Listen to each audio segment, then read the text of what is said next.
What's good, YouTube? This your man Spill, dog. You know, I just got through watching that fight with Floyd Schofield again, and you know, really, it wasn't really a clean knockdown, to be honest with you. The shot wasn't. It wasn't like it was a clean shot. The knockdown was more from fatigue than anything else.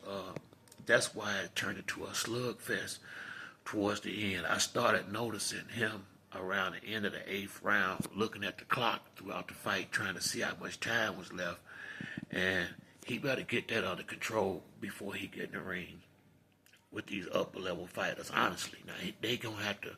He sometimes is mental with the conditioning part, and what I mean by that is when Oscar De La Hoya was fighting, it just seemed like once they got to the last two rounds, it was a mental block he had where no matter who he fought, he got fatigued towards the end. Same with Canelo. Sometimes when fighters get a lot of knockouts early in their career, as as you step up the level of competition, guys take them punches better. That's what was happening in this fight with Giron. You could tell that Kid Austin was expecting a different reaction when he was landing them clean shots in there, and dude was eating them like Skittles. And I remember Floyd telling Errol Spence that this where he was setting a mess. Yeah, I think he said he told Earl Spence when he was training with him, you gotta have more than just a big punch. He said because this guys does not get knocked out. He said it's certain dudes as you go up, they not get knocked out, and you're gonna have to be able to go 12 rounds strong. And that's something that Kid Austin need to learn now and get it. Especially if he gonna fight the way he fight, because I felt like yeah, you can box and move, but he just was expending too much energy moving. I mean, I think he moved too much. I think they need to work on fighting in the pocket a little bit more, because I think if he was better fighting on the inside, he wouldn't have had to move as much as he did. I didn't see, like I say, this guy won that round that he knocked him down in, and that's pretty much it. I love that up jab that Kid Austin has, but another thing is good to be able to switch, but he was switching too much. You don't need to switch that much. To me, he was doing better fighting right-handed than he was southpaw in this particular fight. I saw him land some beautiful shots from the southpaw position, but it seemed like he was getting caught a little bit more, and that's how you get headbutts in a fight. If he keep fighting like that, he's gonna have another big cut like he did a couple of fights ago. And I see what his father see. I think you could put him in there with anybody. I really do. But I don't know if you should right now. I think he got enough boxing ability and strength to possibly beat any of them. But if I'm being honest, I don't think he's ready for Shakur or Tank. Definitely, I just don't. And I'm a fan of Kid Austin. I'm gonna be rocking with him, but I think Dad needs to just slow it down just a bit. Even Keyshawn at this point, I don't mind the fight, but it'll be a difficult fight for him. And it's 50-50 or 60-40 leaning not his way right now. Not to say, the boy is gonna be a great fight. I like the speed. I love that up jab. I like his demeanor. He look a little like he lift weights a little bit, but he look real strong, and he finished the fight tonight. Gave the fans what they want to see, and after the flash knockdown, he got up and like a man and went in there and actually banged it out for the end of the round. He showed me he got a chin, he can take a punch, but he was head hunting a little bit too much. at the very end, I think the eighth or the ninth round, he worked the jab up and down, and I was thinking, damn, you know, I love that. That's the way when I was training, I would, I like to see him work that jab up and down, and I was like, dog, if he did that more, he could have probably got that dude up out of there if he'd, was sticking that straight, stiff jab to the solar plexus a couple of times every round, not just shoot them all up top, catch them off guard and bang, bang a couple of them down into that solar plexus. But yeah, I just think it was so easy to hit the guy up top, he just couldn't resist it. But it come a point in time when you realize, well, this dude got concrete in his chin. You got to go downstairs. I think had he went downstairs, he'd get the knockout. I really do. But he focused so much on the upper part. He every now and then he threw a body shot. As a matter of fact, I seen Garone catch him with some good body shots in there. But I enjoyed the fight.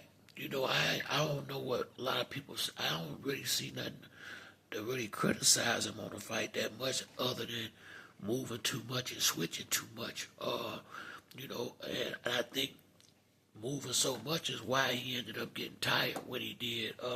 Because he clearly was fatiguing from about the eighth, ninth round on.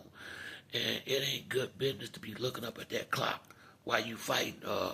A more experienced fighter might notice that and put his foot on the gas and press you, because that's what happened in the 11th, 12th round. That's how the whole little knockdown or whatever you want to call that thing started. Wasn't really him running out of gas and trying to tie up and just get the round over with. And if he knew how to fight on the inside better, he don't have to move so much. Because I felt like that was a time where he could have at times crossed up and got in the Philly shell and just stood there and catch and shoot a little bit, and then go walk around the block, stand there and, catch and shoot a couple, go around the block, instead of just constantly moving. I mean, you better be in dog shape if that's how you gonna fight your fights.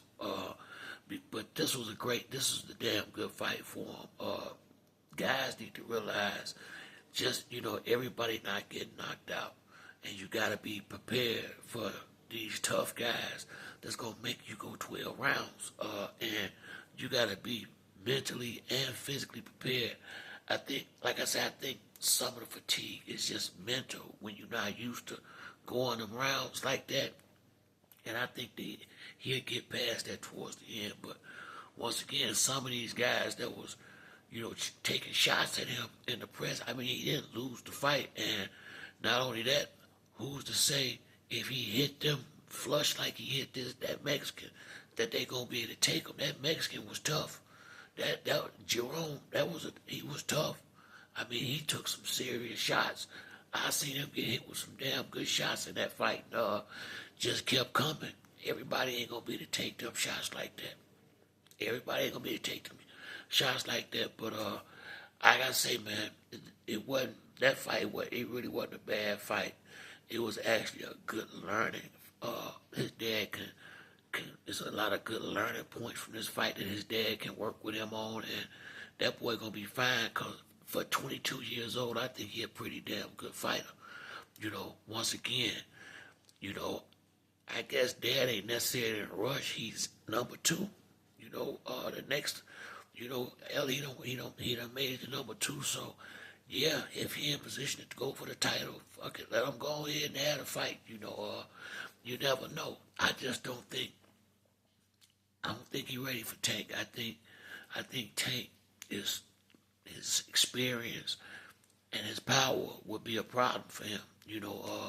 He took shots well, but I seen him react to shots in that fight to Schofield that Tank would be throwing a lot harder, a lot faster, and from a much different angles, much different timing.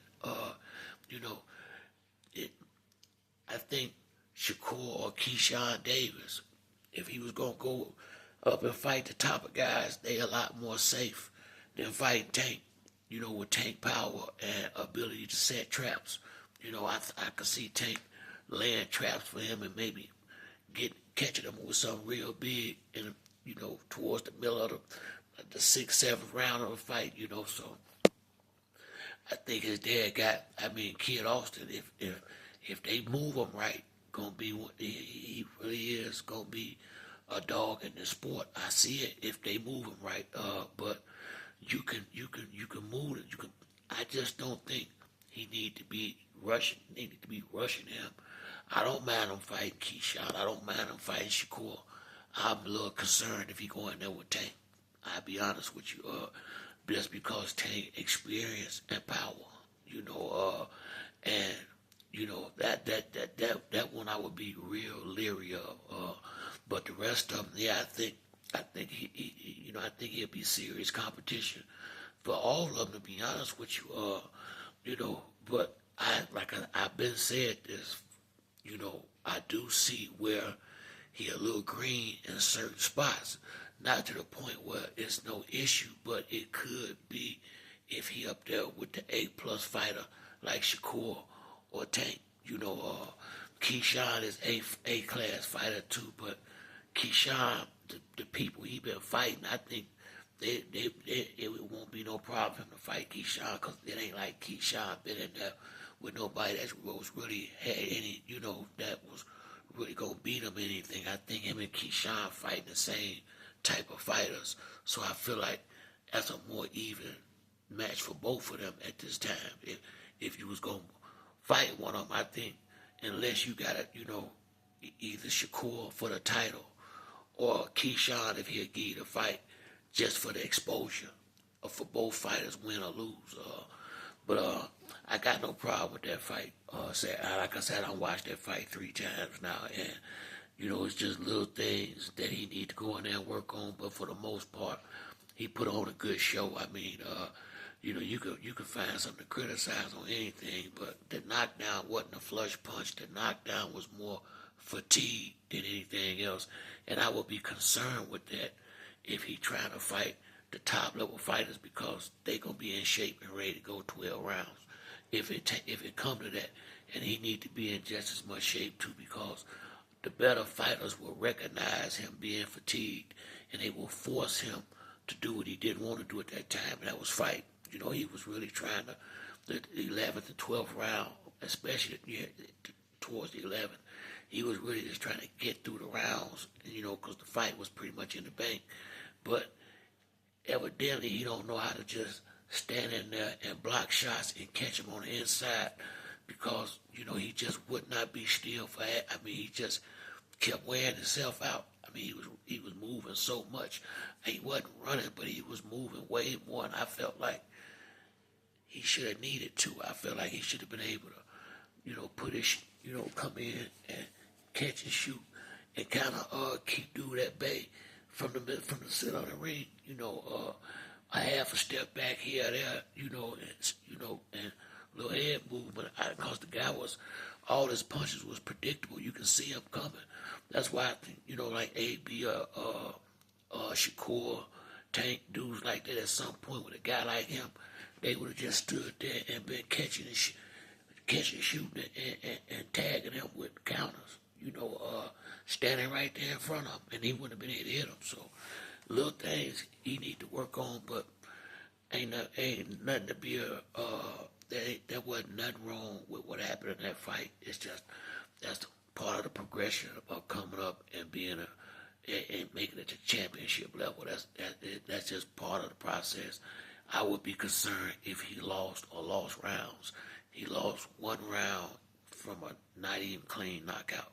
I wouldn't be concerned with that, not even a little bit. But that's it for me on this video. If you like the video, hit the like and subscribe. Till the next time, it's your boy Speedo Dog. I'm out.